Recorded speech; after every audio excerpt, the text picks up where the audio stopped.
Swastiastu. Perkenalkan, nama saya Ida Ayu Putu Indah Ariana, NIM 170255-1013, dengan dosen pembimbing Dr. Gigi Nyoman Ayu Anggayanti, MBiomed, STBM. Saya adalah mahasiswa kedokteran gigi Universitas Udayana. Sebelum melakukan demonstrasi suturing, saya akan memberikan penjelasan singkat suturing. Jadi suturing diperlukan saat operasi ataupun saat terjadi luka. Fungsi dari suturing ini adalah untuk memegang flap, melindungi jaringan di bawahnya dari infeksi, kemudian mencegah pendarahan post-operatif. Alat dan bahan. Yang pertama terdapat scalpel dengan handle nomor 3 dan juga blade nomor 15. Selanjutnya, needle holder Mayo Heiger yang berfungsi memegang needle dengan cara handling ibu jari dan jari manis masuk ke dalam ring dan telunjuk untuk kontrol. Kemudian, needle dan benang known as a bevel ship 3.0, gunting benang medis untuk memotong benang. Kemudian pinset chirurgis untuk memegang jaringan, mukosa, duk steril. Selanjutnya ada masker dan juga handscoon untuk APD. Pemasangan blade. Yang pertama, buka blade dengan cara seperti ini agar blade tetap steril. Kemudian pegang blade dengan menggunakan needle holder untuk menghindari tangan agar tidak terluka. Kemudian pasang hingga terdengar bunyi klik.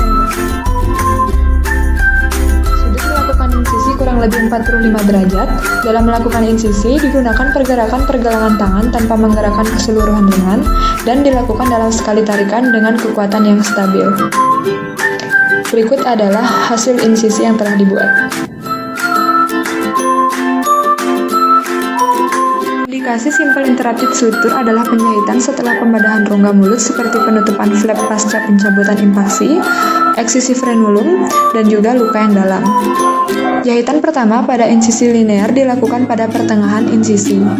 Jarum harus masuk pada sudut tegak lurus dengan jaringan dengan kedalaman setidaknya 0,5 cm untuk menghindari flap tearing. Kemudian, jarum digerakkan mengikuti lingkaran jarum dan tidak memaksakan gerakan pada jarum. Begitu pula saat mengeluarkan jarum.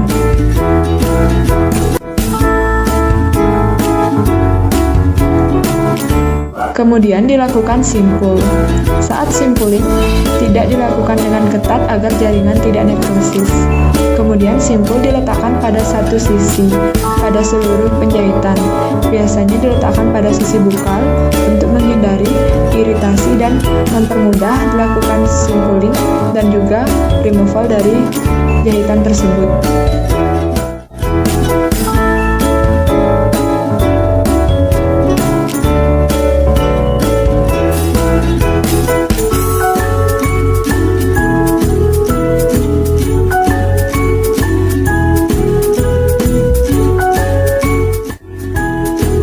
Pertemuan jaringan pada penjahitan tidak boleh overlapping. Hal ini disebabkan agar penyembuhan jaringan dapat terjadi dengan baik.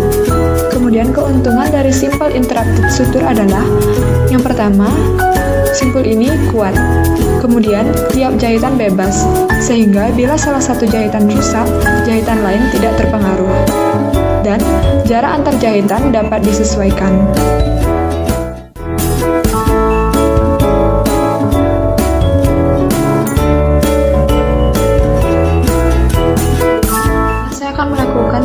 Simple continuous suture.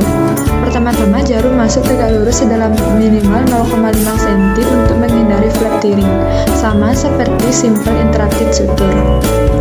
Jadi indikasi untuk simple continuous suture ini adalah luka yang superficial dan panjang, seperti pada saat recontouring alveolar ridge. Pada penjahitan pertama, dilakukan seperti simple interrupted suture dan juga dilakukan pembuatan simpul seperti interrupted suture yaitu dengan menggunakan surgical knot.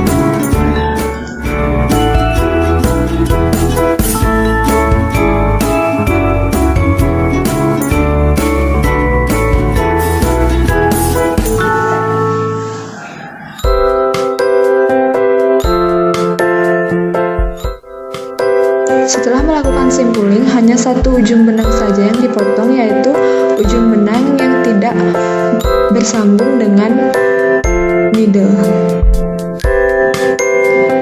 Selanjutnya, jarum kembali membuat jahitan secara kontinus tanpa membuat simpul, seperti pada video ini.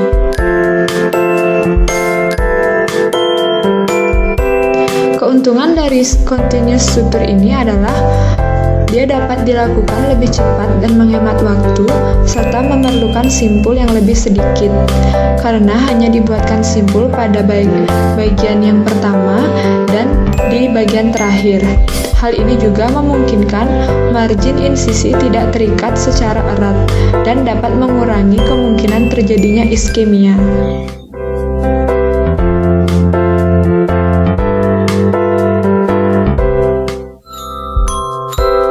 Pertama-tama, kedalaman pemasukan jarum setidaknya 0,5 cm sama seperti sebelumnya. Indikasi dari penjahitan ini yaitu sama dengan simple continuous suture, yaitu luka yang superficial dan panjang. Dan sama seperti sebelumnya juga, pola penjahitan yang pertama dilakukan sama seperti simple interrupted suture. Continuous locking suture ini merupakan jahitan modifikasi dari simple continuous suture.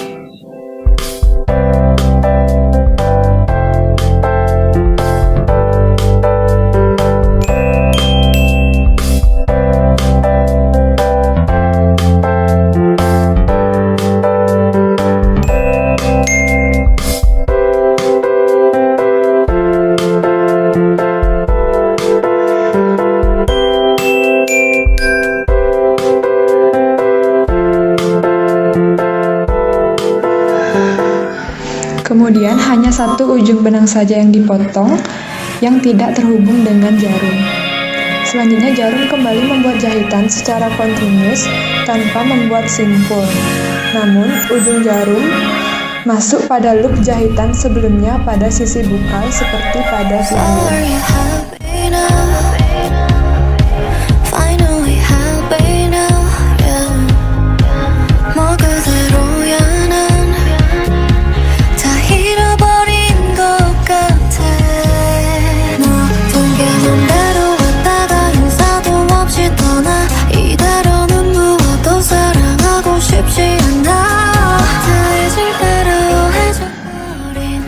Kemudian jahitan dilanjutkan sama seperti sebelumnya dan pada bagian terakhir dibuatkan simpul. Keuntungan jahitan ini adalah jahitan bersambung yang mengunci sehingga selain memberikan adaptasi yang rapat pada jaringan, jahitan ini juga lebih kuat.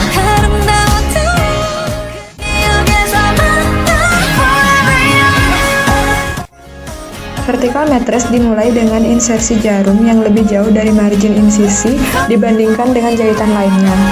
Kurang lebih 3-4 mili dari margin insisi. Sudut saat insersi tegak lurus dengan jaringan.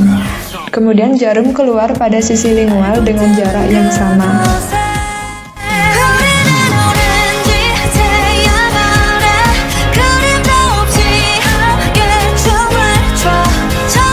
Kemudian jarum diputar dan penjahitan dilakukan dengan teknik backhand. Jarum diinsersikan pada sisi lingual dengan jarak yang lebih mendekati margin insisi dibandingkan dengan jahitan yang pertama. Kemudian keluar pada sisi bukal pada jarak yang sama dan dilakukan simpulling seperti sebelumnya.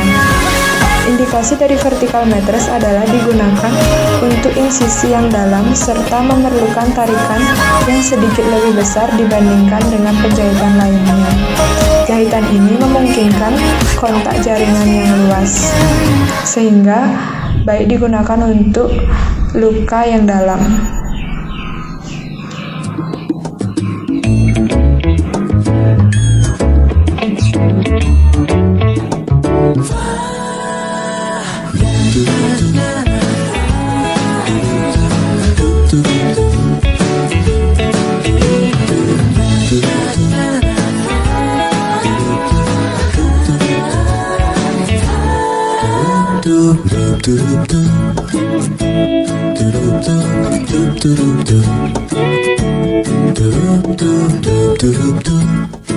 Melakukan teknik horizontal matrix.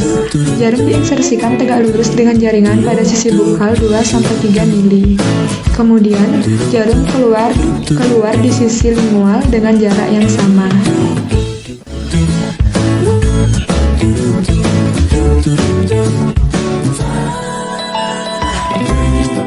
Setelah itu jarum diputar dan penjahitan dilakukan dengan teknik backhand. Jarum diinsersikan pada sisi lingual dan dengan jarak yang sama dan keluar pada sisi yang bukal dengan jarak yang sama pula.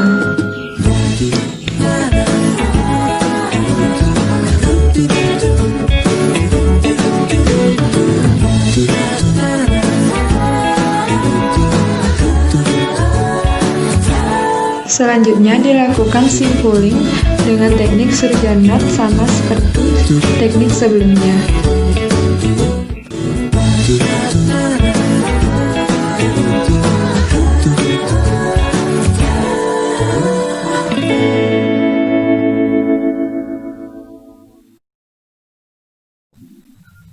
Indikasi dari horizontal mattress adalah untuk menutup soft tissue pada cavity tulang seperti pada post ekstraksi daerah posterior, kemudian penutupan rongga kista, penutupan fistula, pengangkatan fibroma, ataupun bedah palatoplasti.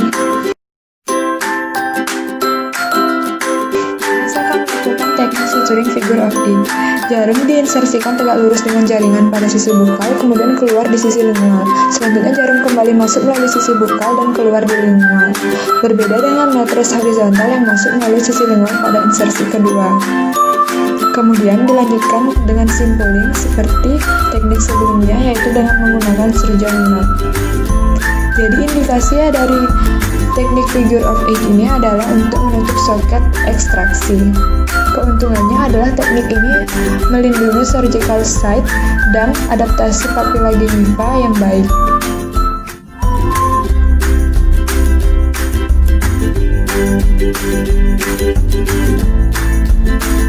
Sisi horizontal, kemudian vertical releasing incision pada bukal.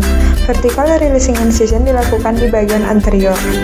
Flap triangular ini biasanya digunakan pada ekstraksi impaksi molar 3 rahang bawah.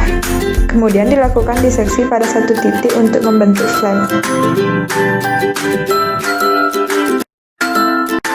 Teknik simple interrupted suture. Jahitan pertama dilakukan pada sudut flap. Insersi jarum pertama harus dilakukan pada jaringan yang bergerak dan kemudian menuju jaringan tidak bergerak atau fixed tissue.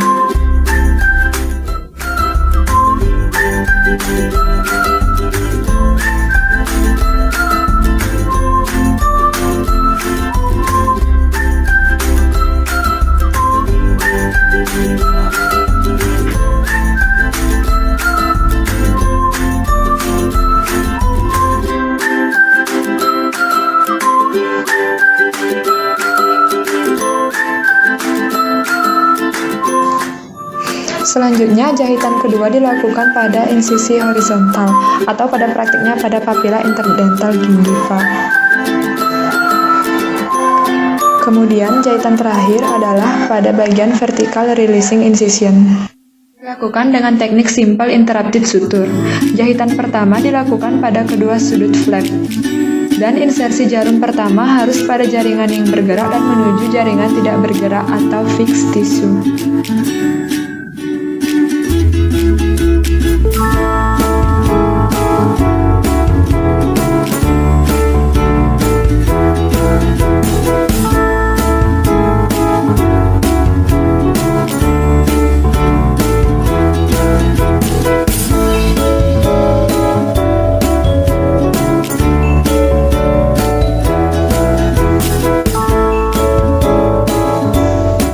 Jahitan selanjutnya dilakukan di antara sudut flap atau pada praktiknya adalah pada papila interdental. Kemudian jahitan terakhir dilakukan pada vertical releasing incision.